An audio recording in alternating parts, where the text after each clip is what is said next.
وَلَقَدْ جَعَلْنَا فِي السَّمَاءِ بُرُوجًا، اور ہم نے آسمان میں برج بنائے. یہ بھی ابھی ہم نہیں کہہ سکتے کہ ان کی اصل حقیقت کیا ہے، یہ بھی آیات متشابہات میں سے شمار ہوں گے.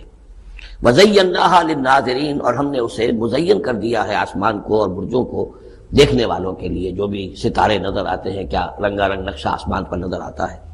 وَحَفِظْنَاهَا مِن كُلِّ شَيْطَانٍ رَجِيمٍ. البتہ اب یہ وہ بات ہے جو ایمان بالغیب کے حوالے سے ہمیں ماننی ہوگی کہ ان ستاروں کا ایک کام یہ بھی ہے کہ اللہ تعالیٰ نے ان کو گویا کہ پہرے کی جگہیں بنایا ہے. ہم نے حفاظت کی ہے ان کی ہر شیطان رجیم سے. جو بھی شیطان مردود ہے اس کی طرف سے حفاظت کا یہ سارا سامان ہے کہ جو آسمانوں میں کیا گیا ہے. اب اس کے لیے آج میں چاہتا ہوں کہ وہ بات آپ سمجھ لیں اچھی طرح، کہ جیسے آپ آگے آ بھی جائے گا کہ انسانوں کی تخلیق جو ہے وہ تو یوں سمجھیے اس کائنات کے تخلیق کے اعتبار سے بڑی ریسنٹ شے ہے، بڑی ماضی قریب کی بات ہے. انسانوں سے بہت پہلے جنات پیدا کیے گئے تھے، جنات سے بہت پہلے ملائکہ پیدا کیے گئے تھے، اور انسانوں کی ارواح بھی اسی دور میں پیدا کی گئی جبکہ یہ ملائکہ پیدا کیے گئے تھے. تو جتنی مخلوقات کو ہم جانتے ہیں، بہت سی مخلوقات اب بھی ایسی ہوگی کہ جس کا ہمیں کوئی شعور نہیں، ادراک نہیں، ہم جانتے ہی نہیں. جیسے ابھی ہمیں ریسنٹلی معلوم ہوا وائرس بھی کسی بلا کا نام ہے، اس سے کچھ پہلے ہمیں معلوم ہوا بیکٹیریا بھی کسی چیز کو کہتے ہیں، ورنہ یہ کہ ان چیزوں کا کوئی علم ہمیں نہیں تھا. ابھی پتہ نہیں اور کیا کیا چیزیں ہیں کہ جو ظہور میں آنے والی ہیں. لیکن جو چیزیں بھی آج تک ہم جانتے ہیں ان میں یوں سمجھیے کہ جن ہستیوں میں خود شعوری ہے، سیلف کانشسنس، وہ تین مخلوقات ہیں صرف: ملائکہ، جنات اور انسان. باقی جو حیوانات ہیں زمین کے اوپر، چاہے وہ بر کے ہیں یا بحر کے ہیں یا ہوا کے ہیں، فضا کے ہیں، پرندے ہوں یا زمین پر چلنے والے خشکی کے جانور ہوں یا دریا میں اور سمندر کے اندر جو بھی حیوانات ہیں، مچھلیاں ہیں یا اور جاندار ہیں، ان سب میں شعور تو ہے، خود شعوری نہیں ہے. البتہ یہ کہ ترتیب یہی ہے کہ پہلے جنات پیدا کیے گئے اور وہ چونکہ آگ سے پیدا کیے گئے تھے، تو ان کے اندر پوٹینشیل جو قوت ہے وہ ہم انسانوں کے مقابلے میں بہت زیادہ ہے، اور ان کی رسائی اس کائنات میں بہت دور تک ہے. بس میرا یہ گمان ہے، باقی چیزیں تو میں خاص وثوق سے کہہ رہا ہوں، لیکن میرا گمان یہ ہے کہ جو سولر سسٹم ہے، چونکہ ہماری اس پوری جو ہماری یہ فیملی ہے، یہ خاندان ہے، جو یہ سولر سسٹم ہے، سورج کا کنبہ کہلاتا ہے، تو اس کا جو منبع سرچشمہ ہے وہ سورج ہے. اور معلوم ہوتا ہے کہ اسی کی آگ سے اور اسی کی لپٹ سے اور جنات کی تخلیق ہوئی ہے. تو یہ جنات، سولر سسٹم پورا کا پورا جو ہے وہ جنات کے دائرے میں داخل ہے، وہ اس میں آ جا سکتے ہیں. اس کے لیے انہیں کسی راکٹ کی ضرورت نہیں، کسی مشین کی ضرورت نہیں، کسی ذرائع کی ضرورت نہیں، بلکہ اس کی استعداد ان کے اندر موجود ہے. یہ پھر اپنی اس استعداد سے فائدہ اٹھا کر اس سے آگے جب ملائکہ کے ذریعے سے کچھ احکام اترتے ہیں، آسمان سے اللہ تعالیٰ کی کوئی تدبیر ہے، ملائکہ کے حوالے کیے گئے ہیں، تو یہ پھر ان سے کچھ یہ چیزیں اچکنے کی کوشش کرتے ہیں تاکہ وہ جا کر انسانوں میں سے جو وہ عامل لوگ ہیں، کاہن لوگ ہیں، ان کو جا کے ان کو کچھ بتا دیں کہ اب یہ ہونے والا ہے.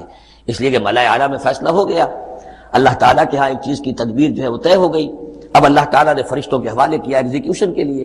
ایسے ہی ہے جیسے کہ پریزیڈنٹ ہاؤس سے تو ایک حکم جو ہے وہ جاری ہو گیا، اب اس کا اجرا ہوا ہے، اب کوئی ٹائپ کرے گا، ٹائپ کر کے اسے ڈسپیچ کرے گا، وہ پھر کسی جگہ پر پہنچے گا، پہنچتے وقت لگے گا.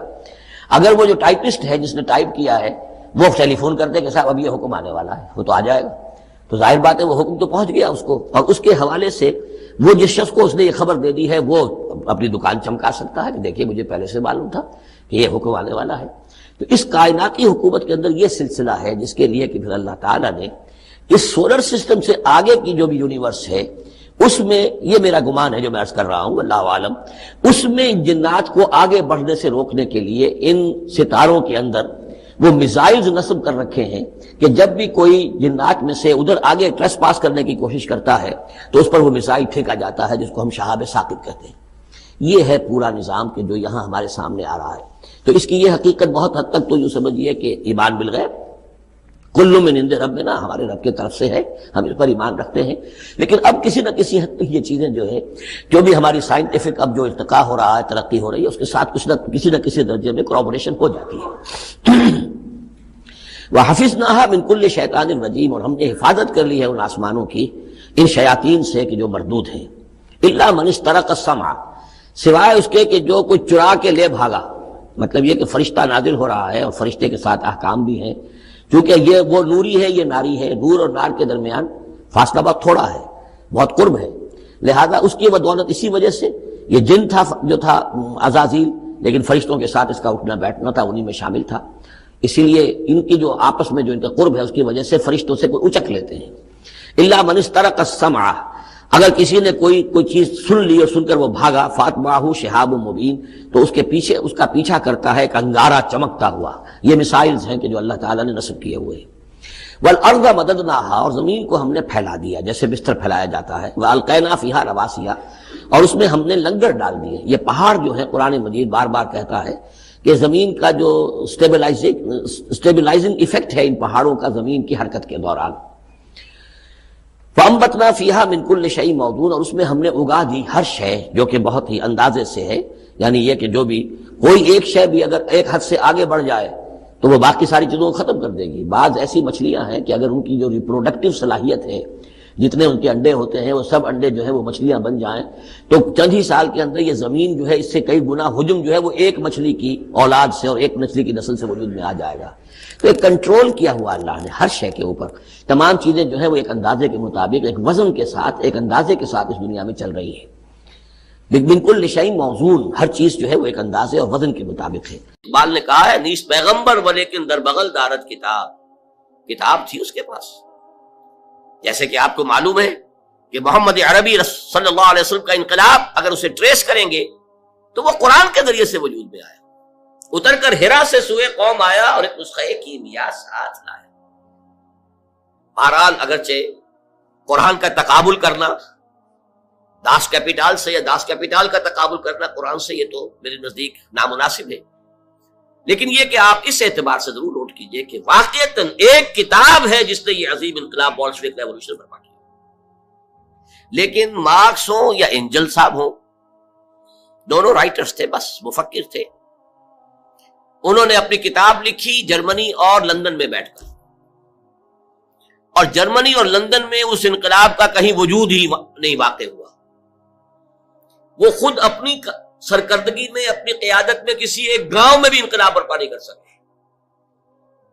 انقلاب آیا کہاں؟ تیسرے تیواڑے اللہ میاں کے پچھواڑے کس قدر دور، روس میں انقلاب آیا، بولشوک پارٹی، مونشوک پارٹیز ان کے ذریعے سے، اور عین وقت پر چونکہ ایگزائل میں تھے، جیسے کہ خمینی صاحب ایگزائل میں تھے اور عین وقت پر آ کر انہوں نے جو ایران میں ہنگامہ جاری تھا اس کی قیادت اپنے ہاتھ میں سنبھال لی۔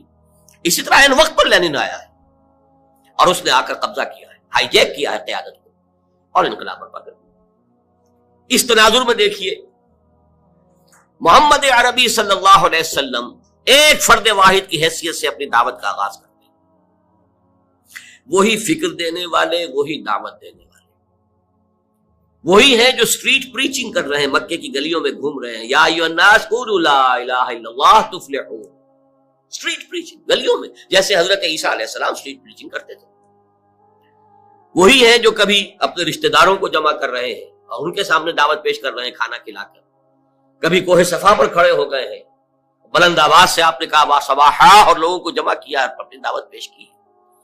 وہی شخص کہ جو فرد واحد کی حیثیت سے، ایک داعی کی حیثیت سے سامنے آیا، کل 22 برس میں اس نے پورے انقلاب کی تکمیل کر دی اور ہر مرحلے پر اس کی قیادت خود فرمائی۔ وہی سٹریٹ پریچر، غزوہ بدر میں وہی کمانڈر ہے، غزوہ احد میں وہی سپہ سالار ہے، وہی سٹریٹ پریچر۔ یہ جیسا کہ ڈاکٹر مائیکل ہارٹ کا میں نے حوالہ دیا، یہ نقشہ دنیا نے کبھی دیکھا ہی نہیں، کوئی اس کی نظیر ہے ہی نہیں، کوئی مثال ہے ہی نہیں۔ سٹریٹ پریچرز ہی رہ جاتے ہیں، مربی اور مزکی بس ان کا اپنا ایک دائرہ ہوتا ہے، کچھ لوگوں کا تزکیہ نفس کر دیا، جو ان کے پاس چل کر آئے وہ بھی وہ آتے ہیں جو ان کی خانقاہ میں خود طالب بن کر آئے، وہ ان کا کوئی تزکیہ کر دیں گے، کچھ اصلاح ہو جائے گی۔ یہ عمل ایک فرد واحد وہی فکر دے رہا ہے، وہی دعوت دے رہا ہے۔ دعوت کا آغاز کتنے میگر، کتنے میں وہ لفظ استعمال نہیں کرنا چاہتا، لیکن واقعہ یہ ہے کہ کتنے حقیر سے انداز میں ہو رہا ہے اور کیسی کیسی ناکامیاں سامنے آ رہی ہیں۔ پہلی مرتبہ جب حکم ہوا وانذر عشیرتک الاقربین، سورہ شعراء میں یہ آیت ہے، اے نبی ذرا اپنے قریبی رشتہ داروں کو خبردار کیجیے۔ حکم دیا حضرت علی کو، وہ آپ کے زیر کفالت بھی تھے، زیر تربیت بھی تھے، اور پھر وہی نوجوانی کا عالم تھا، تو گویا کہ گھریلو سامان لانا، اس کا بندوبست کرنا انہی کے ذمہ تھا۔ ایک دعوت طعام کا اہتمام کرو اور تمام بنو ہاشم کو بلا۔ اہتمام ہوا، تمام بنی ہاشم جمع ہو گئے، کھانا لوگوں نے کھا لیا. اب حضور کھڑے ہوئے اپنی بات کہنے کے لیے. تو کچھ لوگوں نے ہوٹنگ کی، کچھ نے فکرے چست کیے، کچھ نے شور بچایا، اور مجمع جو ہے وہ چلا گیا اور حضور اپنی بات کہہ بھی نہیں سکے. تو یہ نہ سمجھیے کہ ایسا ہو گیا ہو کہ ادھر آپ نے آغاز کیا، ادھر کامیابیوں نے قدم چومنے شروع کر دیے. ہرگز نہیں، ہرگز نہیں، ہرگز نہیں. اہم ترین نقطہ جو ہے آپ کی انقلابی جد و جہد کا، اس کو نوٹ کر لیجئے، یہ خالص انسانی جد و جہد کی سطح پر ہوئی ہے. اس میں وہ سارے مراحل آئے ہیں جو کسی بھی انسانی جد و جہد میں آتے ہیں. ابتدائی ناکامیاں، ابتدائی مایوسیاں، محنت اور مشقت بے پناہ، اور نتیجہ کچھ بھی نہیں. کم سے کم ویزیبل نتیجہ، نظر آنے والا مرئی نتیجہ زیرو. لیکن حضور نے چند دن کا وقفہ دے کر پھر حضرت علی سے کہا اب دوبارہ پھر بلاؤ، پھر کھانے کا اہتمام کرو. اب میں یہ کہا کرتا ہوں کہ شاید لوگوں کو شرم آ گئی کہ 2 مرتبہ کھانا کھا لیا ہے. آخر اتنی شرافت تو لوگوں کے اندر بھی تھی. اب بہرحال ان کا حق بن گیا ہے کہ ان کی کوئی بات ہم سن لیں. حضور نے اپنی دعوت پیش کی. بڑا عظیم خطبہ ہے جو آپ نے، نہایت جامع، نہایت مختصر، نہایت مؤثر، لیکن اس وقت میں اس کی تفصیل میں نہیں جا سکتا. بہرحال اب یہ کہ لوگوں نے سن لیا، لیکن پورے مجمع کو سانپ سون گیا. کوئی بول ہی نہیں رہا، چپ. حضرت علی کھڑے ہوتے ہیں اور وہ پہلے سے اپنے تھے. وہ کہتے ہیں کھڑے ہو کر، اگرچہ میں سب سے کم عمر ہوں، اگرچہ میری ٹانگیں پتلی ہیں، اگرچہ میری آنکھیں دکھتی ہیں، یہ آشوب چشم کا عارضہ حضرت علی کو بچپن ہی سے تھا. معلوم ہوتا ہے ککروں کا جو مرض ہے، جو عام طور پہ بچپن سے شروع ہوتا ہے، جاری رہتا ہے. مختلف جنگوں کے موقع پر بھی تذکرہ ملتا ہے کہ حضرت علی کی آنکھ دکھ رہی تھی تو حضور نے اپنا لعاب دہن جو ہے ان کی آنکھ میں لگایا، جس سے ان کو سکون حاصل ہوا، پھر وہ جنگ کے میں حصہ لے سکے. تو یہ معلوم ہوتا ہے کہ ٹرکوما کا جو مرض ہوتا ہے وہ شاید انہیں تھا. اگرچہ میں سب سے کم عمر ہوں، اور اگرچہ میری ٹانگیں پتلی ہیں، اور اگرچہ میری آنکھیں دکھتی ہیں، لیکن میں آپ کا ساتھ دوں گا. اور پورا مجمع کھلکھلا کر ہنس پڑا. یہ چلے ہیں دنیا کی تقدیر بدلنے، اور یہ ہیں ان کے ساتھی. یہاں سے آغاز ہو رہا ہے. ذرا غور کی،